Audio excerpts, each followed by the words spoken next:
qui est certain, c'est que tous les jours, je me lève en me disant ce que je veux apporter aux patients, c'est vraiment quelque chose de positif parce que j'imagine qu'on vient un petit peu à reculons faire ces séances et j'essaye qu'ils viennent le moins à reculons possible.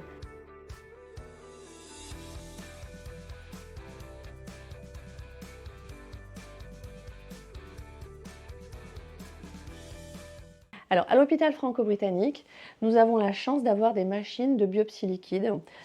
qui consistent à faire en fait une prise de sang et d'éviter d'aller refaire des biopsies sur la tumeur.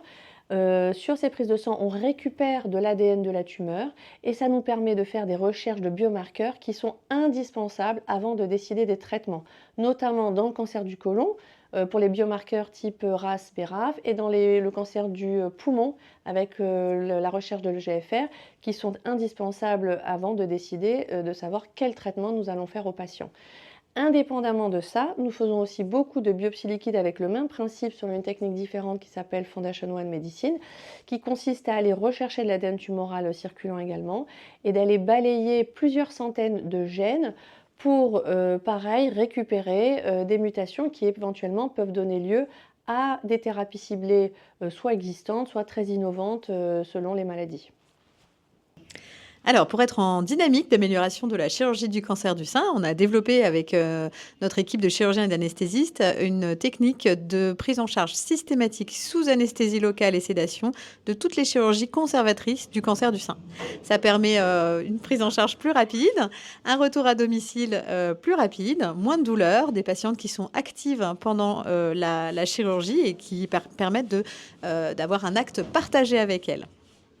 Nous avons mis en place une consultation d'annonce préopératoire qui a pour but de reprendre l'ensemble des éléments qui ont été donnés par les médecins et aussi répondre à l'ensemble de ces questions afin qu'ils soient le moins stressés possible pour l'intervention et aussi pour préparer son retour à domicile. Et on a mis en place une application qui nous permet en fait un suivi connecté de nos patientes, qui elle leur permet d'avoir accès à des informations qui concernent leur intervention, leur anesthésie via des vidéos, des conseils post-opératoires et qui nous permet à nous d'avoir un regard sur le suivi, de nous assurer qu'elles vont bien. Et lorsqu'il y a des symptômes qui envoient une alarme, nous pouvons contacter les patients de manière beaucoup plus réactive, adapter les traitements plus facilement, éviter qu'il y ait des complications et surtout permettre un meilleur traitement, une meilleure compliance et donc une meilleure efficacité du traitement.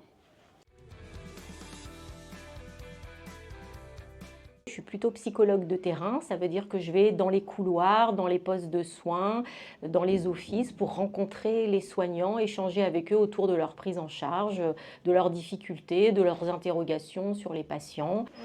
On va échanger aussi dans des moments plus informels autour d'un café. C'est aussi ce qui permet de construire un lien solide et de confiance pour pouvoir après se confier autour des difficultés dans notre travail.